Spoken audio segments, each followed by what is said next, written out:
Assalamu alaikum, Guardians. That Errd Guy's back here with another Destiny 2 video. It's September 21st. That means an update from Bungie. Now, let's get into it. But stop. If you have not completed the campaign story missions, stop right here. There are some spoilers ahead. So, leave. Alright, and if you're still here, let's carry on. So, starting next Tuesday, September 26th, we are finally getting faction rallies.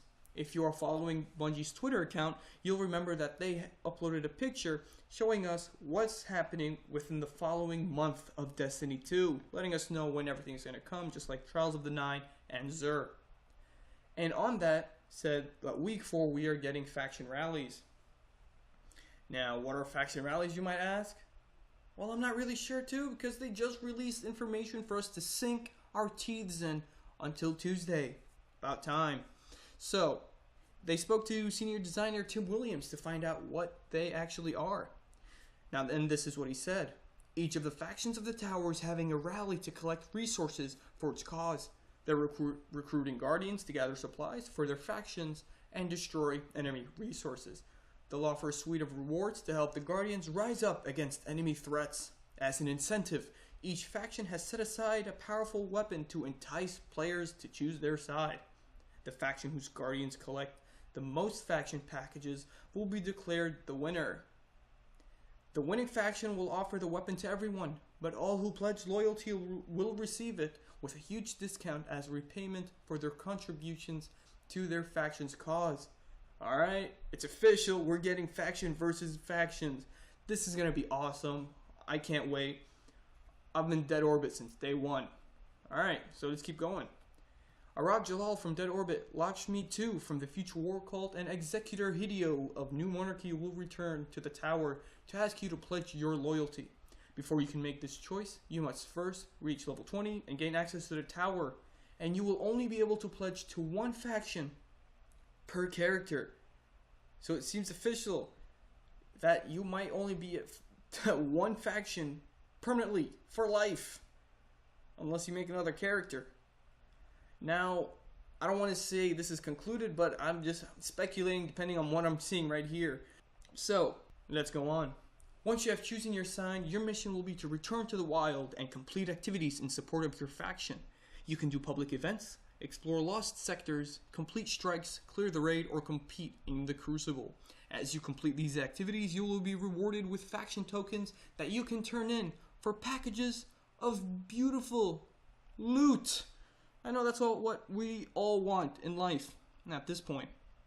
Alright, so this is our official image of Dead Orbit gear and armor.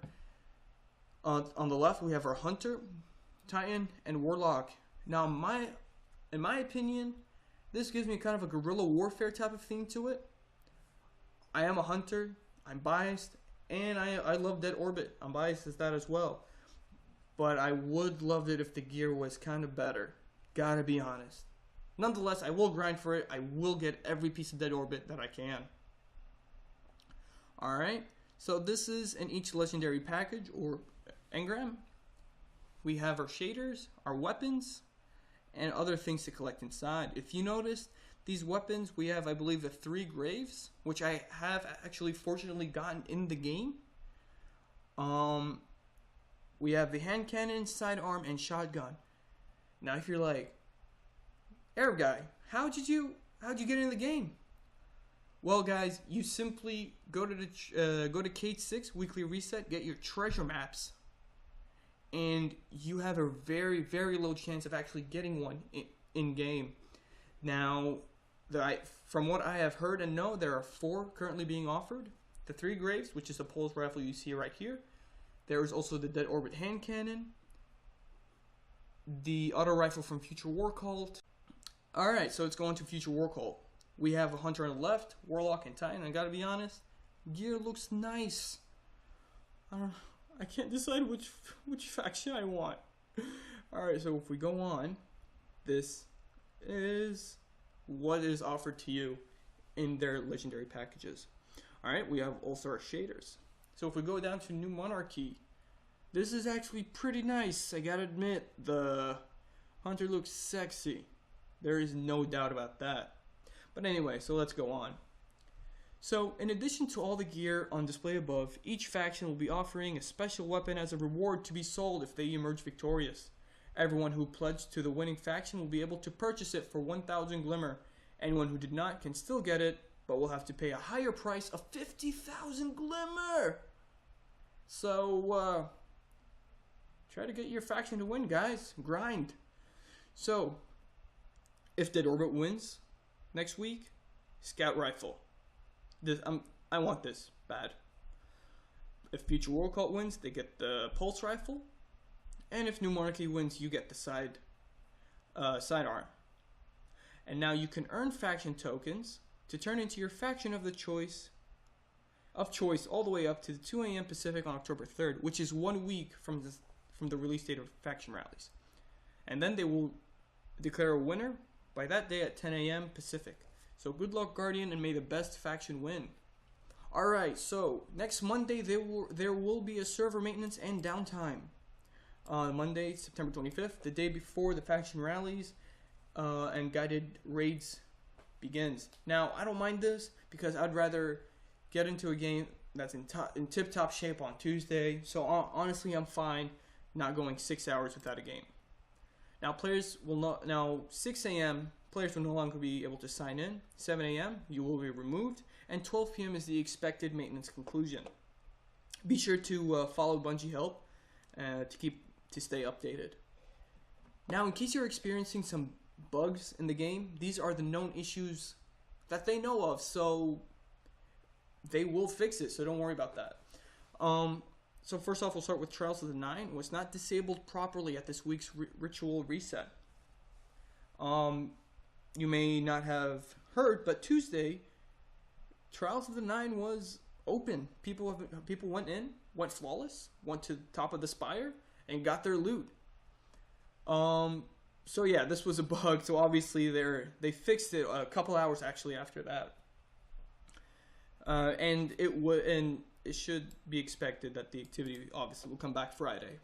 So then there's the quest. His Highness's Seal is not properly incrementing when players acquire Emperor's Seal. Now, I believe this is a step to the exotic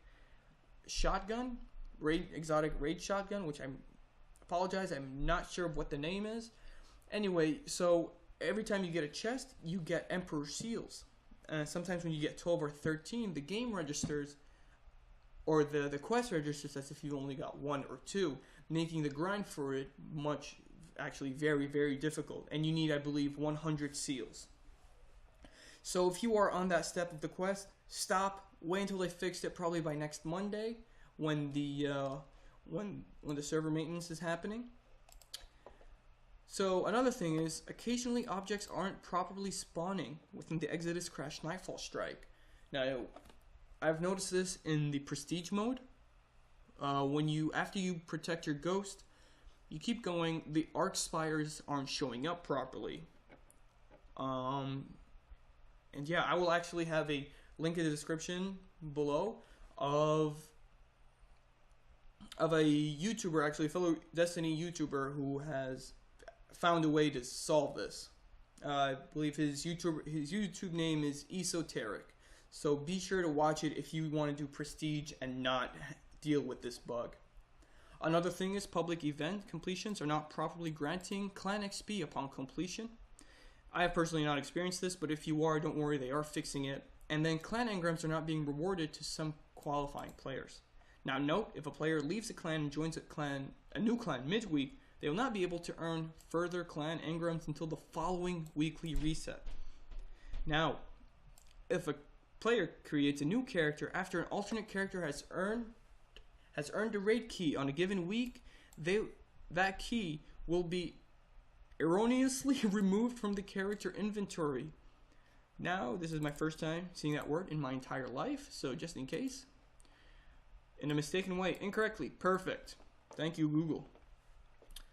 So yeah, obviously they didn't intentionally mean to do that. So obviously it's they know what's happening, so it's gonna be fixed. Now another thing's happening with Eververse. Apparently when you buy silver, it is not showing up properly in game. So to be sure that this thing works properly, you need to clear the cache on your console. So first, what you want to do is fully close the Destiny game application, clear the console cache, relaunch Destiny, select any character, and silver should be credited directly into your inventory. Now, if you're not sure how to clear the console cache, don't worry, I got you. So on PS4 and Xbox One, it is the same process. Completely shut off your console. Once the console is completely off, unplug the power cord from the back of the console and let it sit for 5 minutes at least. Plug the power back in and relaunch Destiny. There, cache is gone. So that's pretty much it for this week's update. Guardians, thank you very much for watching. I love you, and a like and a subscribe would be greatly appreciated. Thank you very much, Guardians, and have a wonderful, wonderful rest of the week.